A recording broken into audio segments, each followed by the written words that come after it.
Astro సిండికేట్లో మీ personal and business promotions కోసం కింది నెంబర్కు కాంటాక్ట్ చేయండి.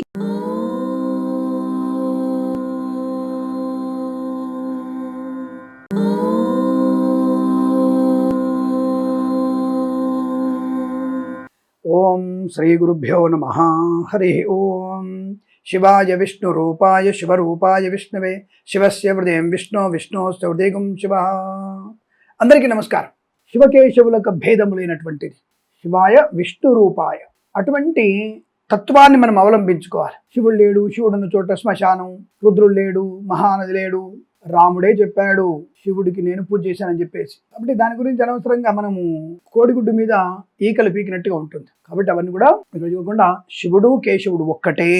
పారమార్థిక చింతన, భగవత్ స్వరూపాన్ని రూపంలో కాకుండా భక్తి ప్రధానంగా మనం సేవించుకునే తత్వాన్ని మనం తెలుసుకుంటే చాలా మంచిది. సరే, ఏదేమైనా ఈరోజు ఎందుకు విశేషం అంటే, మొన్న ఒక మిస్టేక్లో భౌమ చతుర్థి అని చెప్పాను నేను కదా. 30-31 తారీఖులలో భౌమ చతుర్థి, 31వ తేదీ భౌమ చతుర్థి అన్నా నేను. కానీ అక్కడ భౌమ చతుర్దశి అది యాక్చువల్గా. సరే, ఆ విషయం తప్పు దొరికింది, తప్పును ఒప్పుకోవాలి కదా.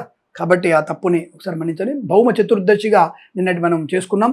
చాలామంది అటువంటి భౌమ చతుర్దశి నేను చెప్పినటువంటి పరిహారాలు చేసుకొని రుణ విమోచనాన్ని, రోగనాశనాన్ని పొందుకోబోతున్నారు. సంతాన ప్రాప్తి కూడా పొందుకుంటున్నారు. వారికి శుభం కలగాలని, వివాహం కాని వారికి వివాహం కలగాలని కోరుకుంటూ ఈరోజు మనకి ప్రత్యేకంగా అంటే 2వ తేదీ 1వ తేదీ మధ్యాహ్నం నుంచి మొదలుపెట్టి మనం 2వ తేదీ సాయంకాలం వరకు పౌర్ణిమ. దీనిని మదన పౌర్ణిమ అని కూడా అంటారు. అంటే కొంతమందికి శారీరకమైనటువంటి సుఖం అనేది తక్కువగా ఉంటుంది. మీరు విన్నది కరెక్టే, నేను తప్పు చెప్పట్లేదండి. భార్యాభర్తల మధ్య శారీరక సౌఖ్యం చాలా ఇంపార్టెంట్. ఇద్దరి మధ్యలో అంతరంగికమైనటువంటి వారికి జరగాల్సినటువంటి శారీరక సౌఖ్యం సరిగా జరగకపోవడం, అంటే అసంతృప్తిగా ఉండేటువంటి వైవాహిక జీవనం, అది గుర్తుపెట్టుకోండి. ఏదో తప్పు చెప్పట్లేదు. సైన్స్ ప్రకారం కూడా భార్యాభర్తల మధ్య అత్యంత సాన్నిహిత్యం ఉన్నప్పుడే బయటి ప్రపంచంలో ప్రమాదాలు జరగవు. నాకు అంత ఇష్టం ఉండదండి, నాకు ఎప్పుడు అది ఉండదండి, నేను ఎప్పుడు ఇలా చేయనండి, నాకెందుకో అది కొద్దిగా ఇబ్బందిగా ఉంటుందండి, నాకు కడుపు నొప్పి ఉంటుందండి, నాకు సరిగా స్పందన ఉండట్లేదండి, ఇలాంటివి మనం వింటుంటాం కదా. అలాంటి వాటికి అంటే కాముకమైనటువంటి లోపముల నుంచి బయటపడడానికి కూడా మనకి ఈరోజు ముఖ్యమైన పండగ. అంటే మదనుని పూజిత అవుతుందా అంటే, మదనము అంటే అనేక రకాల భార్యాభర్తల మధ్య ఏకాత్మతత్వం, ఏకాత్మ భావన కలిగించడానికి ఈరోజు మనం రతి మన్మధులను కూడా పూజించాలి. అలాగే ఈరోజు మనము శివపార్వతులను పూజించాలి. అలాగే ఈరోజు మనం లక్ష్మీనారాయణను పూజించాలి. దానివల్ల భార్యాభర్తల మధ్య అన్యోన్య దాంపత్య సుఖజీవనం పొందుకొని సత్సంతాన ప్రాప్తి పొందుకోవచ్చు. దాని నిమిత్తంగా ఈరోజు మనము ఒక 3 పనులు చేయాలి. మొదటిది పాలు పెరుగు దానంగా ఇవ్వడం. ఈరోజు సాయంకాల సమయంలో స్వామి నేను భోజనం చేశాను స్వామి, పర్వాలేదు, భోజనం చేసినా పాలు పెరుగు దానంగా ఇవ్వండి ఎవరికైనా ఒకళ్ళకి. అలాగే ప్రదోషకాల సమయంలో శివాలయంలో దీపారాధన చేయండి. ఎవరి గురించి? రతి మన్మధుల ప్రీతి గురించి శివాలయంలో మీరు దీపారాధన చేయండి. అద్భుతమైనటువంటి సుఖ సౌభాగ్య యోగాలు పొందుకుంటారు, సత్సంతాన ప్రాప్తి. అలాగే రేపు 2వ తేదీ, ఏమండి ఇంత లేట్ చెప్తారు మీరంటే, ఉంది కదా మనకి ఇంకా 2-3 గంటల టైం ఉంది, కంగారు ఎందుకు?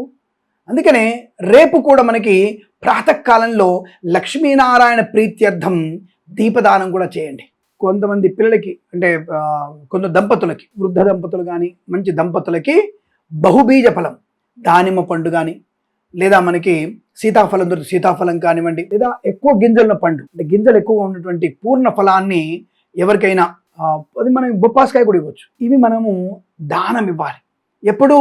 2వ తేదీ రోజున. ఆ రోజున మనము నదీ తీరంలో గనక మీరు అంటే రేపు రోజున నదీ తీరంలో గనక ఎటువంటి స్నానం చేసి, గంగా నది, కృష్ణా నది, గోదావరి నదిలో స్నానం చేసి మనం ఎవరికైనా ఇలా ఫలదానం ఇచ్చి లక్ష్మీనారాయణ స్వరూపంగా భావించి వారికి దంపతులకి మనం గనక ఫలదానం ఇచ్చినట్టయితే తప్పకుండా అన్యోన్య దాంపత్య సుఖజీవనం, నేనేం మొహమాట పడట్లే, కాముకమైనటువంటి సుఖజీవనం, భార్యాభర్తల మధ్య అన్యోన్య సుఖము జరిగి సత్సంతాన ప్రాప్తి పొందడానికి లక్ష్మీనారాయణ స్వరూపం భావించి గురువారం రోజున 2/4/2026 రోజున ఉదయం పూట నదీ స్నానం చేసి నది గట్టునే సంకల్పము చేసి ఇలా ఫలదానం ఇచ్చిన వారికి అద్భుతమైనటువంటి శుభ సంతాన ప్రాప్తి ఉంటుంది. అలాగే ఈ రోజున మీరు ఎవరెవరైతే సత్యనారాయణ స్వామి వ్రతాన్ని ఆచరిస్తున్నారు, ఎవరైతే సుబ్రహ్మణ్య స్వామిని ఆరాధన చేస్తున్నారో, ఎవరైతే ఈరోజు గణపతి హోమాన్ని చేయించుకోగలిగే శక్తి ఉండి చేయించుకున్న వారికి అష్టైశ్వర్య ఆకస్మిక ధన ప్రాప్తి కూడా ఉంటుంది. కాబట్టి ఈరోజున మనం ఈ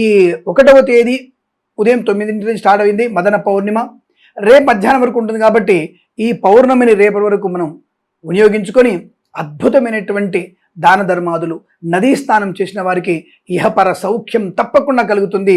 ఇది చేసి చూడండి. కుజదోషం ఉన్న వాళ్ళు తప్పనిసరిగా రేపు అంటే 2వ తేదీ గురువారం రోజున కందులు దానంగా ఇవ్వండి. చాలా మంచి ప్రయోజనాన్ని పొందుకుంటారు. ఇలా మీరు చేసినందువల్ల అఖండమైనటువంటి ప్రశాంతత, ఆనందయుగం పొందాలని కోరుకుంటూ, పొందుతారని తెలియజేసుకుంటూ, సర్వే జనా సుఖినో భవంతు. ప్రేమతో మీ కిరణ్ శర్మ.